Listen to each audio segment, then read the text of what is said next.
ഇന്നു നാം കേൾക്കുവാൻ പോകുന്ന തിരുവചനം മത്തായി എഴുതിയ സുവിശേഷം 16-ാം അധ്യായം 1 മുതൽ 28 വരെയുള്ള വചനങ്ങൾ. മത്തായി എഴുതിയ സുവിശേഷം 16-ാം അധ്യായം 1 മുതൽ 28 വരെയുള്ള വചനങ്ങൾ.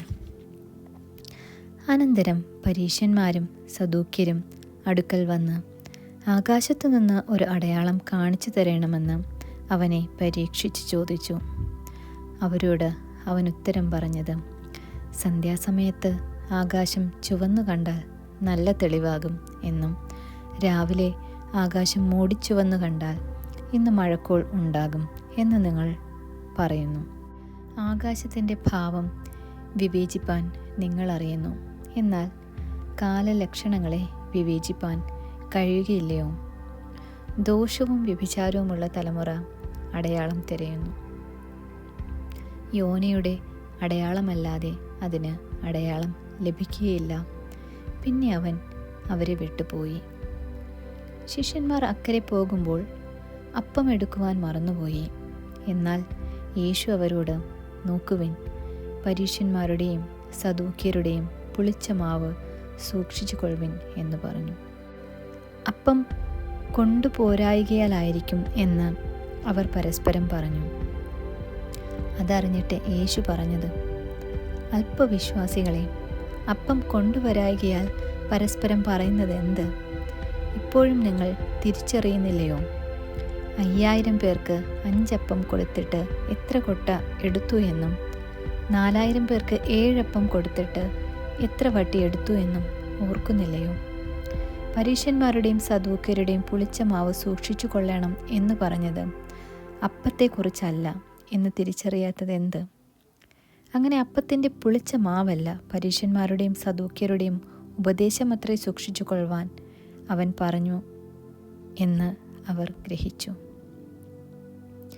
യേശു ഫിലിപ്പിൻ്റെ കൈസരുടെ പ്രദേശത്ത് എത്തിയ ശേഷം തൻ്റെ ശിഷ്യന്മാരോട്, ജനങ്ങൾ മനുഷ്യപുത്രനെ ആരെന്ന് പറയുന്നു എന്ന് ചോദിച്ചു.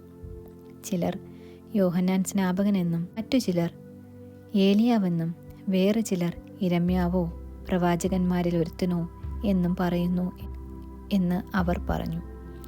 നിങ്ങളോ എന്നെ ആർ എന്ന് പറയുന്നു എന്ന് അവൻ ചോദിച്ചതിന് ശീമോൻ പത്രോസ്, നീ ജീവനുള്ള ദൈവത്തിൻ്റെ പുത്രനായ ക്രിസ്തു എന്നുത്തരം പറഞ്ഞു.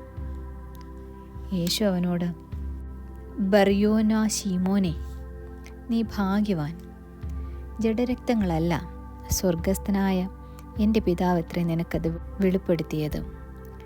നീ പത്രോസാകുന്നു, ഈ പാറമേൽ ഞാൻ എൻ്റെ സഭയെ പണിയും, പാതാള ഗോപുരങ്ങൾ അതിനെ ജയിക്കുകയില്ല എന്ന് ഞാൻ നിന്നോട് പറയുന്നു. സ്വർഗരാജ്യത്തിൻ്റെ താക്കോൽ ഞാൻ നിനക്ക് തരുന്നു. നീ ഭൂമിയിൽ കെട്ടുന്നതൊക്കെയും സ്വർഗത്തിലും കെട്ടപ്പെട്ടിരിക്കും, നീ ഭൂമിയിൽ അഴിക്കുന്നതൊക്കെയും സ്വർഗത്തിലും അഴിഞ്ഞിരിക്കും എന്നുത്തരം പറഞ്ഞു. പിന്നെ താൻ ക്രിസ്തു ആകുന്നു എന്ന് ആരോടും പറയാതിരിപ്പാൻ ശിഷ്യന്മാരോട് കൽപ്പിച്ചു. അന്നു മുതൽ യേശു താൻ യെരുശലേമിൽ ചെന്നിട്ട് മൂപ്പന്മാർ, മഹാപുരോഹിതന്മാർ, ശാസ്ത്രിമാർ എന്നിവരാൽ പലതും സഹിച്ചു കൊല്ലപ്പെടുകയും 3-ാം നാൾ ഉയർത്തെഴുന്നേൽക്കുകയും വേണം എന്ന് ശിഷ്യന്മാരോട് പ്രസ്താവിച്ചു തുടങ്ങി. പത്രോസ് അവനെ വേറിട്ട് കൊണ്ടുപോയി. കർത്താവേ, അതരുതേ, നിനക്കങ്ങനെ ഭവിക്കരുതേ എന്ന് ശാസിച്ചു തുടങ്ങി.